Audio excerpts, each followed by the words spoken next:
এক গ্রামে সিমরান নামের একটা মেয়ে বাস করত। সিমরান দেখতে অনেক কালো ছিল, এই জন্য ওর স্কুলের সব বান্ধবীরা ওকে নিয়ে হাসাহাসি করত। এমনকি টিচাররাও পর্যন্ত সিমরানকে পছন্দ করত না। কিন্তু সিমরান দেখতে কালো হলেও পড়াশোনায় খুব ভালো ছিল। ও মন দিয়ে সব পড়া শিখত। ওদের ক্লাসেই অন্য একটা মেয়ে ছিল যার নাম ছিল হাফসা। হাফসা দেখতে ছিল অনেক সুন্দরী। ও সারা দিন ঘরে বসে বসে মেকআপ করত। সেদিনও ও ঘরে বসে মেকআপ করছিল। তারপর প্রথমে মুখে ময়শ্চারাইজার লাগালো, আর তারপর তার উপরে লাগালো সানস্ক্রিন, তার উপরে ফাউন্ডেশন, তার উপরে কনসিলার, আর তার উপরে আইশ্যাডো, আবার তারপর ঠোঁটে লাগালো লিপস্টিক। এভাবে এক এক করে পুরো 2 ঘন্টা লাগিয়ে ও মেকআপ করলো। আর মেকআপ করার পর ওর স্কুলের ব্যাগটা ও কাঁধে নিল। ওকে এভাবে 2 ঘন্টা ধরে তৈরি হতে দেখে হাফসার মা এসে হাফসাকে বলল, কি রে, তুই আজও স্কুলে যাওয়ার আগে 2 ঘন্টা ধরে সাজলি কেন রে মা? স্কুলে তো আমরাও পড়েছি, কেউ স্কুলে এত ভারী মেকআপ করে যায়? তোকে তোর স্কুলের টিচাররা কিছু বলে না? আমাদের সময় যদি ঠোঁটে লিপস্টিক লাগিয়ে স্কুলে যেতাম, টিচাররা আমাদের কান ধরে দাঁড় করে রাখতো। তুই যে কি স্কুলে গেলি যে তুই এভাবে মেকআপ করে যাস, তারপরও টিচাররা তোকে কিছুই বলে না? এটা কি কোনো স্কুলের স্টুডেন্টের চেহারা হতে পারে? তুই যাবি সাধারণ ভাবে, আর তোর কি স্কুলের পড়াও পড়তে হয় না? এই যে সারা দিন বসে বসে মেকআপ করিস, তুই স্কুলের পড়া করিস কখন? ওহ মা, তোমরা আগের যুগের কথা এখন বলো না তো। এখন তো আধুনিক যুগ, যে যত সুন্দর তার তত বেশি মূল্য, আর টিচাররাও তাকেই বেশি আদর করে যে দেখতে সবচেয়ে সুন্দর। আমি পড়া কম পারলেও কোনো সমস্যা নেই, আমি দেখতে অনেক সুন্দর কিনা, তাই টিচার আমাকে এমনিতেই মার্ক দিয়ে দেয়। আমার অত ভালো করে পড়তে হয় না। আমাদের ক্লাসের ওই সিমরানকে জানো তো, কত ভালো স্টুডেন্ট, কিন্তু একদম কালো বিচ্ছিরি দেখতে। ওকে টিচাররা মোটো পছন্দ করে না। ও যত ভালো করে লেখুক না কেন, ওকে টিচাররা ভালো মার্কও দেয় না। এখন বুঝলে তো, সেজেগুজে মেকআপ করে গিয়ে ক্লাসে কি কি সুবিধা পাওয়া যায়। আর তাছাড়াও আমার একটা প্ল্যান আছে। আমি এখন থেকেই আমাদের ক্লাসে সুজন নামের একটা ছেলে আছে, ওর সঙ্গে বন্ধুত্ব করতে চাই। ওর বাবা অনেক বড় লোক। ও যদি বড় হয়ে আমাকে বিয়ে করে নেয়, তাহলে আমি পায়ের উপর পা তুলে খেতে পারবো। তাই তো আমি সেজে গুজে যাই, যেন সুজন আমাকে পছন্দ করে। এতটুকু মেয়ের মাথায় কি সব কুবুদ্ধি! তুই পড়তে যাস নাকি এসব করতে যাস? তোর বাবা আজকে আসুক, আমি তোর বাবাকে বলবো। আর এইসব মেকআপের প্রোডাক্ট আমি যদি না ফেলেছি, দেখ মা, তোর ভালোর জন্যই বলছি, এসব মুখে লাগালে তোর ত্বকটা পুড়ে ছাই হয়ে যাবে। এভাবে ভারী মেকআপ করলে এত অল্প বয়সে মুখের চামড়া পুড়ে যায়, তখন কিন্তু এই মায়ের কথা মনে পড়বে। এই যে সারাদিন মেকআপ নিয়ে বসে থাকিস, এই জন্য চেহারাটা যদি কালো পেতনির মতো না হয়েছে না, তখন আমাকে বলিস। তুই তো পড়ালেখাও করছিস না, তার উপর কালো পেতনি হয়ে যাবি, তখন কোনো সুজন আর বিজন না, কেউ তোকে বিয়ে করবে না, এই আমি বলে দিলাম। ও মা, তুমি আমার মা না আমার শত্রু? তুমি কি আমার ভালো দেখতে পারো না? ও আচ্ছা, আমি দেখতে বেশি সুন্দরী তো, তাই তোমার বুঝি আমাকে নিয়ে হিংসা হয়? যাও তো এখান থেকে, সরো। আমি আমার বাবার টাকা দিয়ে মেকআপ কিনে সেটা মুখে লাগাই, তোমার টাকা তো নিচ্ছি না। তুমি এত আমাকে এইভাবে কথা শোনাচ্ছ কেন? আমি স্কুলে যাচ্ছি, সরো তো। আজকে অনেক মেকআপ করতে করতে ক্লান্ত হয়ে গেছি। আর টিফিনটা ব্যাগে ভরে দিয়েছো তো? আমার তো খাওয়ার সময় হলো না। এই বলে হাফসা মেকআপ করে ক্লাসে চলে এলো। হাফসা ক্লাসে আসতে 1 ঘন্টা দেরি করে, কিন্তু তারপরও টিচার ওকে কিচ্ছু বলে না। অন্যদিকে সিমরান আজকে বাড়ি থেকে আসার সময় ওর পায়ে ব্যথা পায়, তাই ওর আসতে একটু লেট হয়ে যায়। ও যখন ক্লাসের সামনে এসে টিচারকে বলে ক্লাসে ঢুকবে কিনা, তখন টিচার ওকে দেখেই রেগে যায়। একদম না, ক্লাসে ঢুকবে মানে? দেরি করে এসেছো, এটা কি দেখছো না? 1 ঘন্টারও বেশি সময় পরে এসেছো। কিন্তু ম্যাডাম, হাফসাও তো এখনই এলো, আমি তো পায়ে ব্যথা পেয়েছিলাম। হাফসাকে তো আপনি ঢুকতে দিলেন, আমাকেও ঢুকতে দিন। হাফসার সঙ্গে তোমার তুলনা করছো? একটা কালি পেতনির মতো দেখতে তোমাকে আমাদের স্কুলে ভর্তি করিয়েছে কেন? তোমার চেহারা দেখলে আমার সারাটা দিন খারাপ যায়। একটা মেয়ে এমন ভূতের মতো চেহারা, তার উপর আবার মিথ্যে কথা বলছো। তোমার পায়ে ব্যথা পেয়েছো না ছাই? মিথ্যাবাদী মেয়ে, বাইরে দাঁড়িয়ে ক্লাস করো তুমি, ওখানেই তোমার জায়গা। এভাবে ক্লাসে সব সময় সিমরানকে অপদস্থ করা হতো। ওর না টিচারদের কাছ থেকে ভালোবাসা পেত, না বন্ধু বান্ধবদের কাছ থেকে। সেদিন সিমরান বাসায় গিয়ে ওর মাকে কান্না করতে করতে বলে, মা, আমি আর পড়ালেখা করব না। আমি এত ভালো করে পড়ালেখা করি, সব হোমওয়ার্ক করি, তারপরে যদি আমার সামান্য একটু কিছু ভুল হয় টিচার আমাকে কত বকাঝকা করেন। আর যদি পড়াশোনার জন্য বকতেন তাও ভালো ছিল। ওনারা আমাকে আমার গায়ের কালো রঙের জন্য সব সময় কথা শোনায়। মা, কালো রং নিয়ে আমার কোনো দুঃখ ছিল না, কিন্তু এখন যেভাবে হচ্ছে তাতে আমার জীবন বিপন্ন হয়ে যাবে। মা, আমি যে সামনে জীবনে আর এগিয়ে যেতেও ভয় পাচ্ছি। সবাই যদি আমাকে আমার গায়ের কালো রঙের জন্যই এভাবে আমার সঙ্গে খারাপ আচরণ করে, তাহলে আমি আর পড়াশোনা করে করবোটা কি? চাকরি করতে গেলে তখনও সবাই আমাকে এভাবে ছোট করবে। এর চেয়ে আমি পড়ালেখা করতে চাই না। আমি মানুষের বাসায় কাজ করে খাবো, সেটাই ভালো হবে। এমনিতেও সবাই আমাকে অপছন্দ করে। আমার পড়ালেখা করার কোনো দরকার নেই। মা, কান্না করিস না রে মা, আমি তো আছি।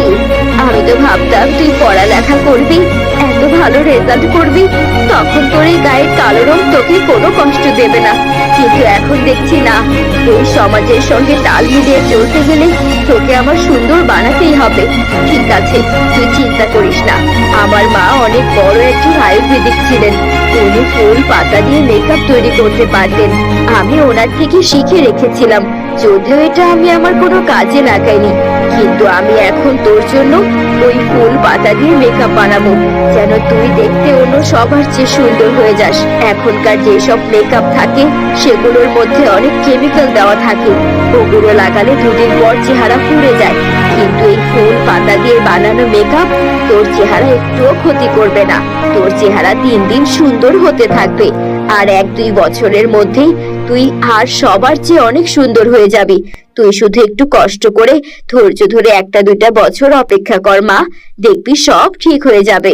সিমরান ওর মায়ের কথায় ভরসা পায়। তারপর ওর মা দিনরাত খেটে ওর জন্য ফুল আর পাতা দিয়ে মেকআপ বানায়, আর সেই মেকআপ গুলো খুব সুন্দর করে সিমরানকে দিতে থাকে।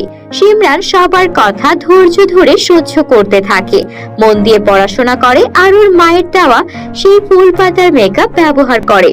ধীরে ধীরে 1 বছর 2 বছর পার হয়ে যায়, কিন্তু এখন সিমরান দেখতে অন্য সব মেয়েদের চেয়ে অনেক বেশি সুন্দরী হয়ে গিয়েছিল। ক্লাসের সবচেয়ে বেশি ওকে সুন্দর লাগতো। ও কোনো মেকআপ না করলেও ওকে দেখলে মনে হতো ও যেন কোনো মডেল। ওর চেহারা এত গ্লো করতো, ওকে দেখে সবাই শুধু ওর কাছে ওর এই মেকআপের রহস্য, এই সৌন্দর্যের রহস্য জানতে চাইতো। অন্যদিকে এত ভারী মেকআপ ব্যবহার করার কারণে হাফসার পুরো চেহারাটা পুড়ে যায়, আর ওর পুরো চেহারা কালো হয়ে যায়, মুখে অনেক কালো কালো দাগ হয়ে যায়। ওকে দেখতে খুবই বিশ্রী দেখাচ্ছিল।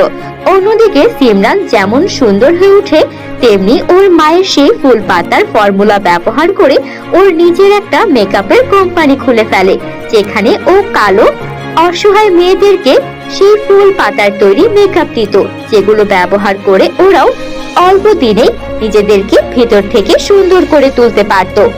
পড়াশোনা শেষ করার পর সিমরানকে আর চাকরির জন্য কোথাও যেতে হয়নি। ও ওর সেই ফুল পাতার মেকআপের কোম্পানি থেকে ভালো আয় রোজগার শুরু করে। অন্যদিকে হাফসা সুন্দর হওয়ার জন্য অহংকার করতে করতে নিজের চেহারাটাকে সবচেয়ে বিচ্ছিরি আর সবচেয়ে অসুন্দর বানিয়ে ফেলে। তো বন্ধুরা, দেখলে তো অহংকারের পরিণাম কতটা খারাপ হয়।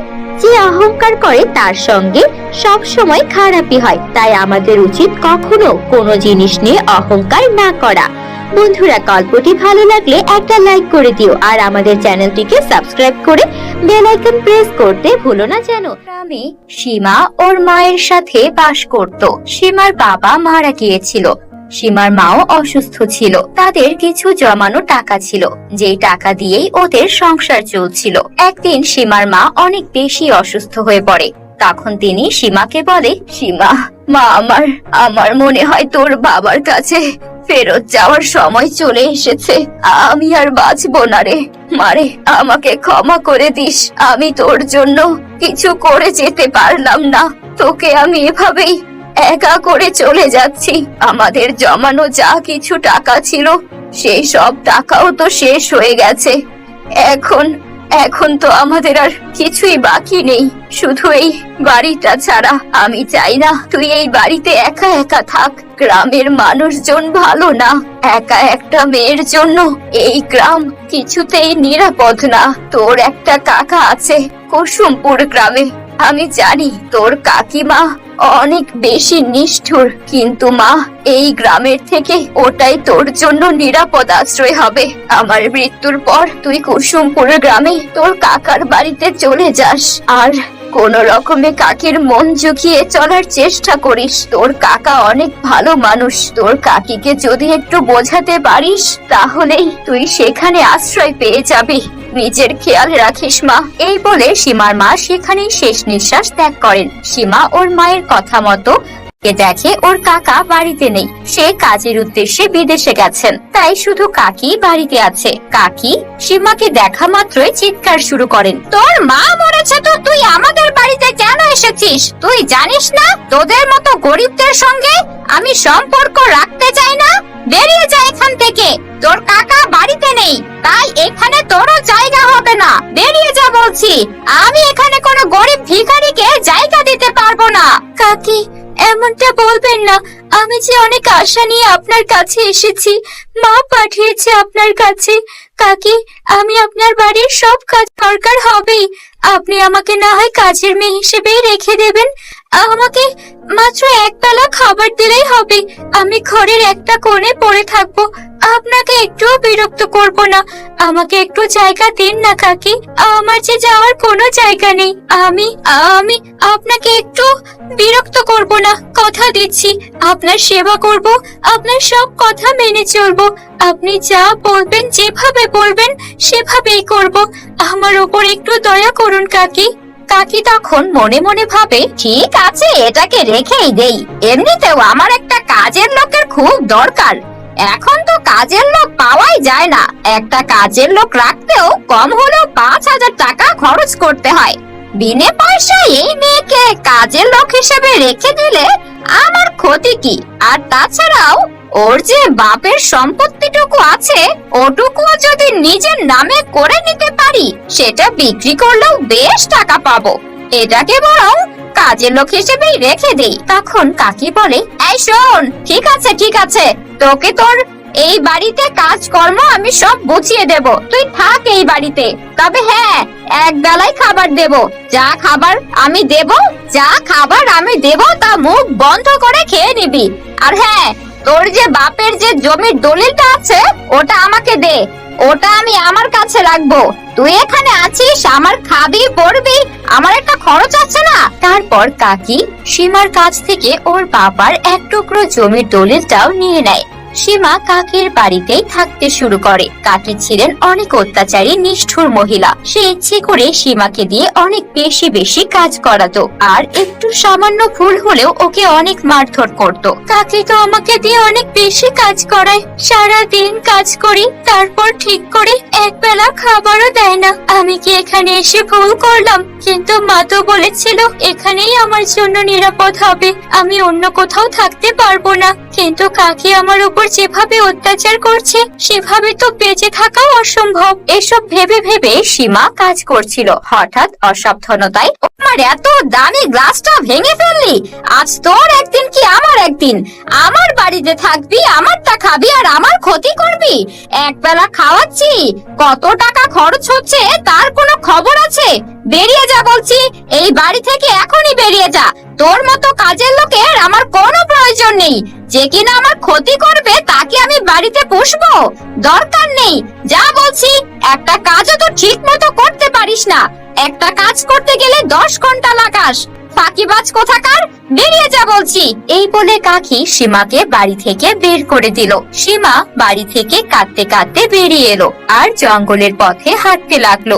আমি বরং জঙ্গলেই চলে যাই, জঙ্গলে দরকার হয় কোনো গাছের নিচে ঘুমাবো। আর যদি কোনো বিষাক্ত প্রাণী আমাকে এসে খেয়ে নেয় তবুও ভালো। এভাবে জীবন যাপন করার চেয়ে জঙ্গলে গিয়ে মৃত্যুবরণ করাও ভালো। সীমা এসব ভেবে হাঁটছিল, তখনই ও একটা পাখিকে পড়ে থাকতে দেখে। সীমার পাখিটাকে দেখে অসুস্থ মনে হয়। সীমা তাড়াতাড়ি একটু পানি এনে পাখিটাকে পান করায়। পাখিটা অমনি একটা সুন্দর পরীর রূপ ধারণ করে। আমি তো তোমাকে পরীক্ষা করছিলাম যে তুমি একটা অসুস্থ পাখিকে সেবা করো কিনা। তুমি সত্যি অনেক ভালো মেয়ে। তুমি আমাকে পানি খাওয়ালে, অসুস্থ একটা পাখিকে সেবা করলে। নিশ্চয়ই তুমি অনেক ভালো মনের। কিন্তু আমি এটা বুঝতে পারছি না, তুমি এই গভীর জঙ্গলে কেন এসেছো? তুমি কি জানো না এই জঙ্গলে অনেক হিংস্র পশু পাখি আছে, অনেক বড় বড় সাপও রয়েছে। তোমার যে কোনো মুহূর্তে যে কোনো বিপদ হতে পারে। তুমি কি এই জঙ্গলে কোনো উদ্দেশ্যে এসেছো? আমাকে বলো, আমি তোমাকে সাহায্য করতে পারি। যেহেতু তুমি আমার পরীক্ষায় পাশ করেছো, তাই আমি তোমাকে সাহায্য করব। তারপর সীমা ওর সঙ্গে ঘটে যাওয়া সব ঘটনা পরীকে খুলে বলল। বিপদে পড়েছো আর তুমি অনেক অসহায় একটা মেয়ে। ঠিক আছে, তোমাকে আরেকটা পরীক্ষা দিতে হবে। আমার সঙ্গে চলো, আমি তোমাকে জাদুর তীর নেকলেসের নদীর কাছে নিয়ে যাচ্ছি। তারপর পরী সীমাকে জাদুর তীর নেকলেসের নদীর কাছে নিয়ে গেল। এই সোনার নেকলেসের নদী থেকে সোনার নেকলেস নিলে তুমি অনেক অনেক সোনা পাবে। আর এই হীরের নেকলেসের নদীর থেকে যদি তুমি হীরের নেকলেস নাও, তাহলে তুমি সেখান থেকে অনেক অনেক হিরে পাবে। আর এটা হলো একটা সাধারণ নেকলেসের নদী। এখান থেকে তুমি যদি একটা নেকলেস নাও, তাহলে তুমি 5টা বাচ্চাকে এখান থেকে মুক্ত করতে পারবে, যারা ডাইনির কারণে অভিশপ্ত হয়ে আছে। আর তুমি 10,000 টাকা পাবে। এবার তোমার সিদ্ধান্ত, তুমি কি নেবে? সোনার নেকলেস, হীরের নেকলেস নাকি সাধারণ নেকলেস? তুমি কোনটা চাও? পরি, আমার সোনা রূপা হিরে কোনো কিছুরই দরকার নেই। এই বাচ্চাগুলোকে আমি ডাইনির অভিশাপ থেকে মুক্ত করতে চাই, কারণ আমি জানি কষ্ট কতটা ভয়ঙ্কর হয়ে থাকে। আমিও তো একটা বাচ্চা মেয়ে, তাই আমি এই বাচ্চাগুলোকে মুক্ত করতে চাই। আর আমি যদি 10,000 টাকা পাই, সেটাই তো আমার জন্য অনেক। ওই টাকা দিয়ে আমি একটা কোনো কাজ শুরু করতে পারবো। আর এতে আমি যে আয় করব, তাতেই আমার একটা থাকার ব্যবস্থা হয়ে যাবে। আমি এটা বিশ্বাস করি, সৎ পথে আয় করলে যে কোনো কাজই ছোট না। আমি আমার পরিশ্রম আর সততার দ্বারা একদিন তুমি তো চাইলেই সোনার হীরে নেকলেস নিতে পারতে, কিন্তু না, তুমি বাচ্চাদের মুক্ত করার জন্য সাধারণ নেকলেস নেওয়ার সিদ্ধান্ত নিয়েছো। এটা তোমার পরীক্ষা ছিল, আর পরীক্ষায় তুমি পাশ করেছো। তাই তো এই সোনা আর হীরের নেকলেস দুটোই তোমার।